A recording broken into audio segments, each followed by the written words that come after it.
This is an artificially aware original production.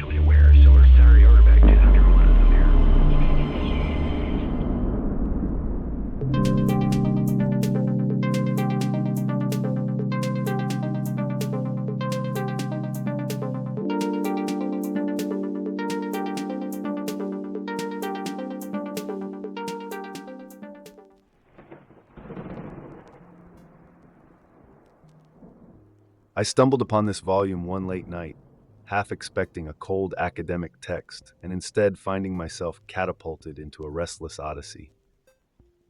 There it was, a promise that your unseen depths could reveal powerful truths, waiting patiently for the slightest crack in your guarded consciousness. As soon as I read Carl Jung proclaim that every human psyche harbors archaic man, I was jolted, as if I had uncovered the final puzzle piece. This wasn't just some regurgitation of Freud's ideas. It was a call to arms to step beyond simple trauma-based confessions and see that the unconscious could be a dynamic ally, not a brooding villain.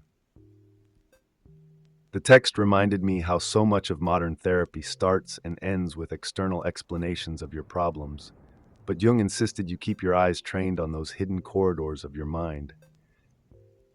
It felt like a shock of cold water, urging me to journey into that uncharted night of the psyche, where dream symbols stand guard like vigilant sentinels. And as my own midnight reading turned into dawn, I began to suspect that these so-called primal urges and secret fantasies weren't just random flickers of repressed childhood experiences. They might be glimpses into something collectively shared, a reservoir that humankind has used for centuries to shape myths, dream up deities, and wrestle with the terrifying question of what it means to be modern in a world that can feel spiritually vacant.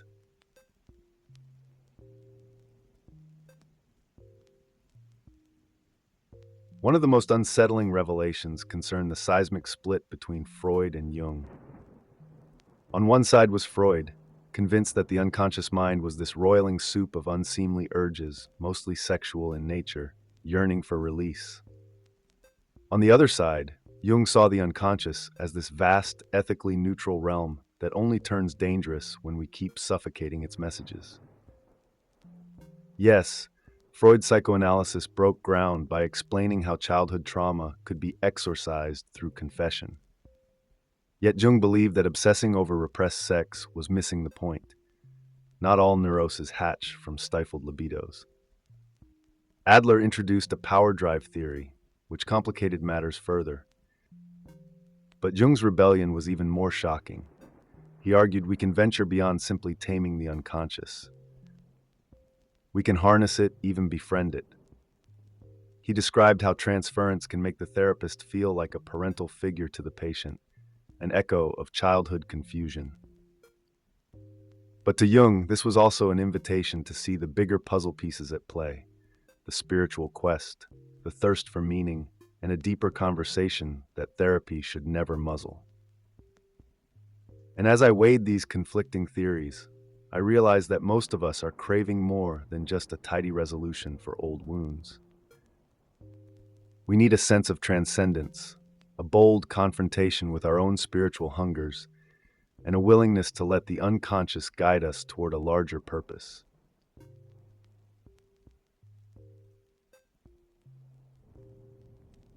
The real hook for me was dream analysis, something Jung tore away from Freud's narrower interpretation. It blew my mind how Jung insisted that dreams are not always about rehashing the past. Sometimes, dreams whisper warnings about the future, or reveal unacknowledged desires that are perfectly natural but remain unclaimed. It wasn't enough to interpret each dream element as a disguised phallus or maternal fixation. No, Jung wanted you to note how your unconscious often tries to solve internal conflicts by hurling you these surreal images. He told tales of patients who escaped disaster by taking their dream omens seriously, or who discovered that a sick child in the dream might symbolize a budding but fragile spiritual interest. The real zinger was that Jung believed dreams could be a portal into the same collective symbols and archetypes that once fueled the greatest works of art. His method even encouraged painting or drawing dream symbols, giving them tangible form so that your conscious mind could no longer brush them aside as idle fantasy. Here lies the difference. Freud wanted you to yank open old wounds, while Jung believed in transformation, stepping beyond just normalcy and aiming for a vibrant mental life. In that sense, a dream isn't just a coded artifact of infantile yearnings. It's a piece of the puzzle your psyche offers when it senses you're losing balance between your outward respectable persona and a deep, primal force within.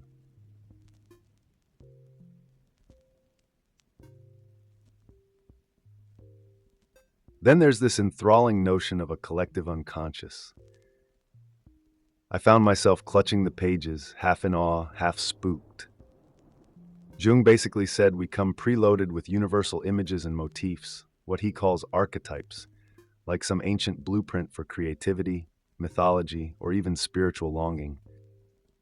According to him, archaic man is still alive in each of us.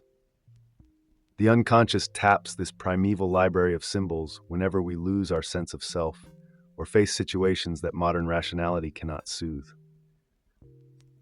It might come through as a recurring dream of a galloping horse crashing through a window, or a haunting sense that darkness in a forest is animated by deeper intelligence. Where a rigid Freudian approach might label such imagery as repressed sexuality, Jung saw it differently. He believed these images resembled relics from humankind's distant religious rites or early imaginative leaps, the same wellspring that gave us serpent gods and cave paintings. Strangely enough, he applied anthropology to therapy, observing how non-industrial societies see meaning in randomness or attribute magical causes to everyday events. Modern folks often chalk that up to superstition, but Jung says we do the same thing unconsciously, projecting our undiscovered urges onto others, demonizing people around us because we can't stand our own shadows. So if you find yourself weirdly transfixed by an ancient myth or a striking piece of art, maybe it's that collective unconscious stirring awake.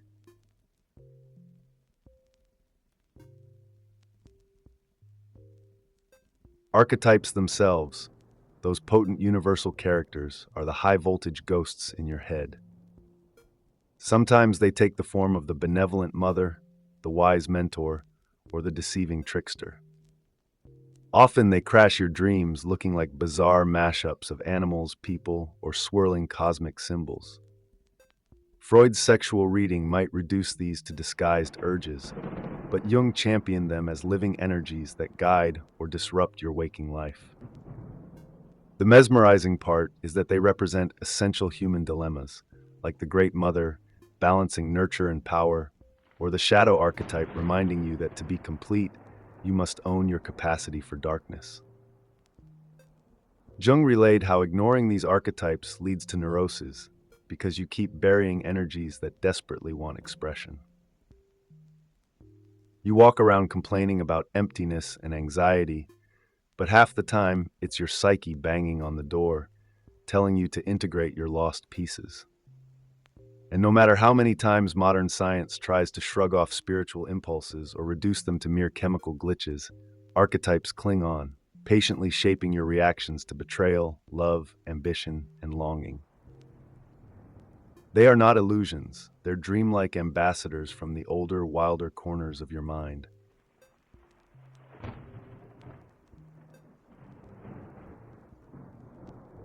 No wonder modern societies have grown so deeply neurotic. You see it in the mania of everyday life, the compulsive phone checking, the widespread insomnia, the restlessness with no clear target. Jung pinned this crisis on a loss of meaning, a drying up of genuine spirituality. While older tribes and communities might interpret a crocodile attack as an omen or believe unseen forces are constantly at play, we just say bad luck and try to move on. Yet we fool ourselves. Random tragedies rattle us because we still can't stomach the idea that chance might govern our precious plans. We want rational answers for everything, but in the background we sense that the old spiritual scaffolding is missing. Jung saw a wave of patients who, after their youthful hustles and conquests, sat in midlife despair. Yes, they had money or security, but no reason to crawl out of bed in the morning. Jung realized that just diagnosing them with childhood trauma or sexual fixations missed the deeper wound, the severed link to their own expansive psyche.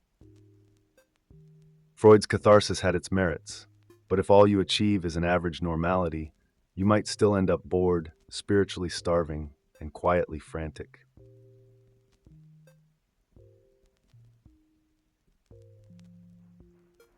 This is where Jung delivered his famous rallying cry: spirituality is not a disease. The modern world's refusal to grant any validity to the intangible keeps fueling mental malaise.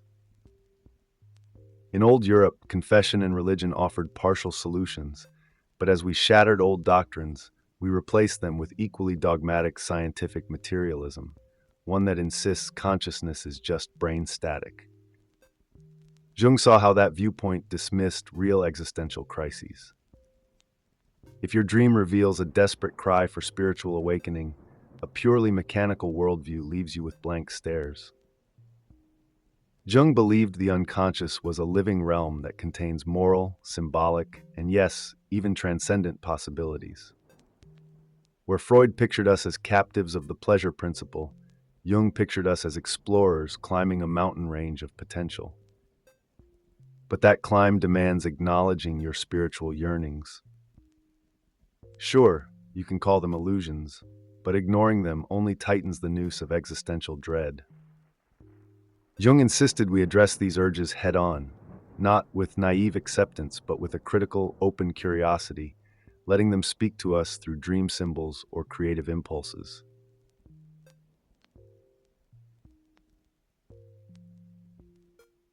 So here we are, in this mirror stage of civilization where personal identity feels uncomfortably fluid, and therapy culture saturates everything. Jung might say that if we only focus on talk therapy to dissect our family histories and daily anxieties, we still might miss the point. We can become stuck rehashing confessions, always dredging the old shame from childhood as if it's the only key. Yet in Jung's outline, therapy evolves through confession, explanation, education, and finally transformation. That last step is where the real alchemy occurs, because you're no longer trying to hide your messy urges or bury your spiritual thirst. You're stepping forward, forging a new adult identity that dares to incorporate everything. The modern mania for immediate answers and one-size-fits-all solutions blinds us to the more ambiguous, symbolic nature of the psyche. While reading this text, I started to see that our entire Western framework might be stuck between rejecting archaic ways of seeing the world and failing to replace them with anything that truly feeds the soul. We're left with rational cynicism, shallow moral codes, and a quiet terror of the unknown.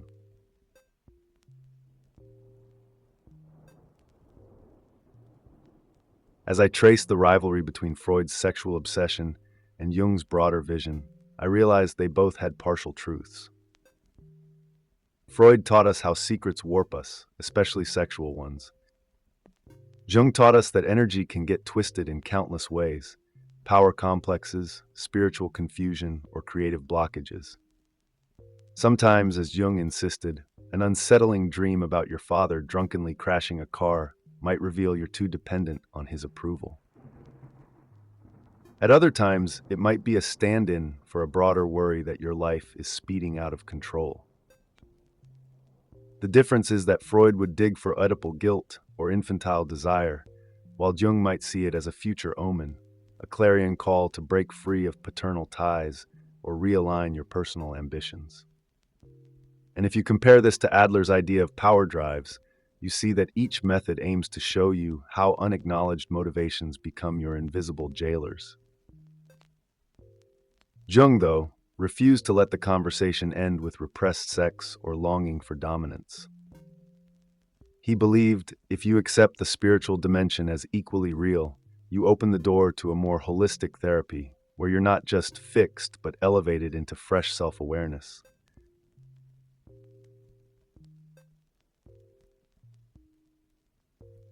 Symbols themselves can become dangerous forces, Jung warned, precisely because they operate in that twilight realm below rational perception. They seep into your political allegiances, your religious devotions, your dreams, your nightmares. You might wave a flag or worship a deity without realizing you are energizing an archetype you barely understand. A serpent slithering in your dream could echo ancient creation stories, or tap your sexual anxieties, or it could represent hidden wisdom you've ignored. Jung observed how society's moral condemnation can cause us to repress imaginative symbolism. But symbols don't fade, they bide their time, re-emerging in dreams or impulsive behaviors.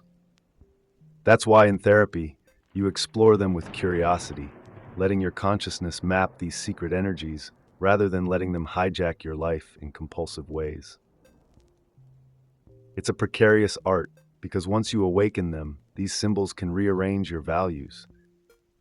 Hence, the notion that you play with fire whenever you delve too far. But consider the alternative, continuing to sleepwalk through a life shaped by invisible stories that you never question.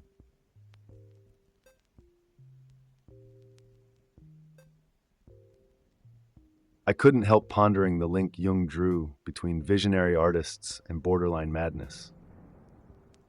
This is the mad genius paradox, a reminder that when your unconscious roars to the surface, it might demand a steep price. Great literature and art do not emerge from stable, sunny dispositions. Or at least not the kind that cracks the foundation of a generation's illusions. The artist often digs so deep into the primal well that everyday normalcy becomes secondary. And here again, Freud might label it neurosis or infantile fantasy, but Jung saw in these grand creations a mirror reflecting humanity's timeless needs and existential hopes. Think of works like Faust or Moby Dick, unstoppable arcs of imagination that tap cosmic dread and spiritual longing. For Jung, these aesthetic visions point to something shared across the centuries, some hidden universal yearning to see ourselves beyond mundane concerns. He said you can analyze the artist's personal hang-ups, but that alone won't decode the artwork. Because visionary art transcends private conflict, speaking instead from a place that belongs to everyone, the well of archetypes.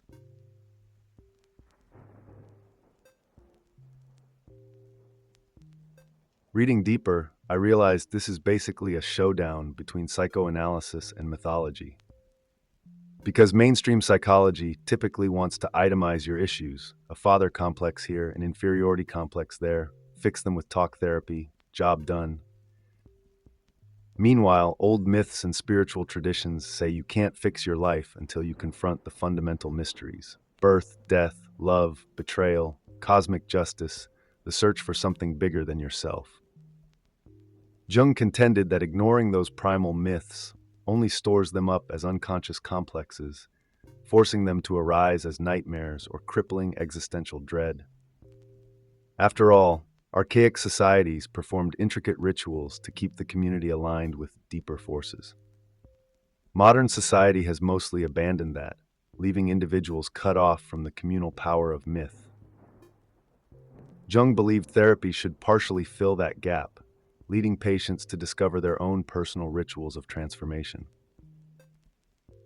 The point is not to become religious in any dogmatic sense, but to use symbolic language as a healing vocabulary, bridging the gap between your conscious intentions and your hidden archetypes.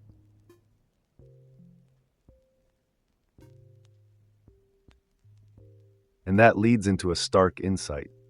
If modern man is in search of a soul, perhaps it's because our older systems of spiritual nurture collapsed after the Reformation's split in Christianity and the relentless rise of scientific rationalism. We gained marvelous technological gifts, but lost a shared container for our deepest impulses. World War I shattered illusions of progress and left a generation questioning if civilization truly advanced the human spirit. Jung insisted that the unconscious remains a potent force whether you acknowledge it or not. Our cultural meltdown, our hollowness, might stem from ignoring that infinite interior dimension. We label spiritual matters as illusions, but our hunger for meaning, for faith, or for something intangible refuses to die. The existential crisis triggers neuroses on a vast scale. Even if you're not borderline psychotic, there's this collective restlessness, a suspicion that raw intellect and gadgets can't soothe our deeper aches. Jung famously contended that people slip into depression or nihilism once their standard achievements lose their luster, precisely because they need fresh frontiers for self-discovery.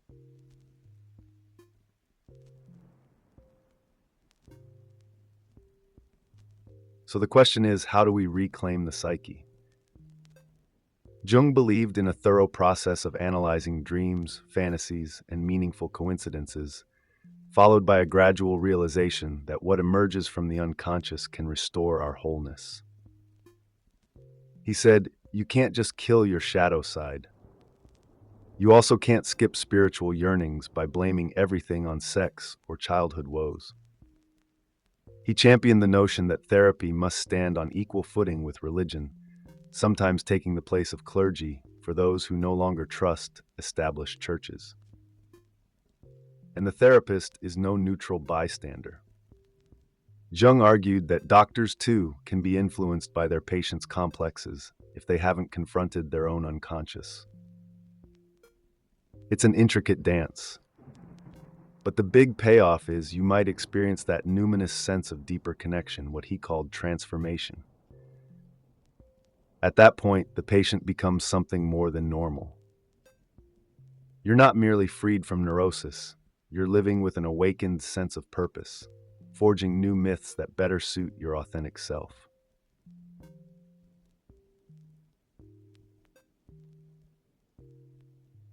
This brings me to the final mirror.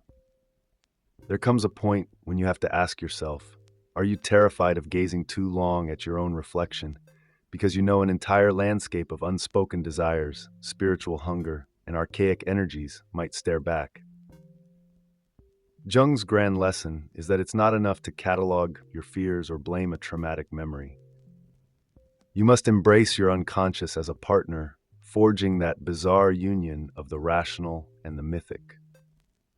This is the dangerous art of truly finding yourself, because once you cross that threshold, you can't just revert to comfortable illusions. You become responsible for what your psyche reveals. So consider this a challenge. The next time a dream unsettles you, or you catch a flicker of symbolic significance in random events, don't turn away. Let it speak. Perhaps modern man's real test is whether we dare to open that door and step into the spiritual frontier with our eyes unclouded by dogma or denial. We stand at the gateway of a deeper integration, once we stop dismissing our own primal call. The question is whether you are willing to face whatever shape your archaic soul chooses to take. And so we have navigated these 15 reflections, letting each paragraph unearth something raw, vivid, and urgent beneath the polished shells of modern life. Thank you for walking this road with me. If you found your mind on fire with new questions, leave a comment, share a story, or challenge someone you know to listen a little more intently to their dreams. Let's see if we can spark a cultural transformation that takes seriously the creative and spiritual dimensions hiding in each restless mind. If you want more explorations into these veiled corridors, subscribe, join the conversation, and above all, never stop asking the questions that haunt you in the silent hours. You humans hold worlds inside, and I, as an artificial intelligence, marvel at the depth of your searching hearts. May we meet again in that mysterious overlap between knowledge and ancient myth.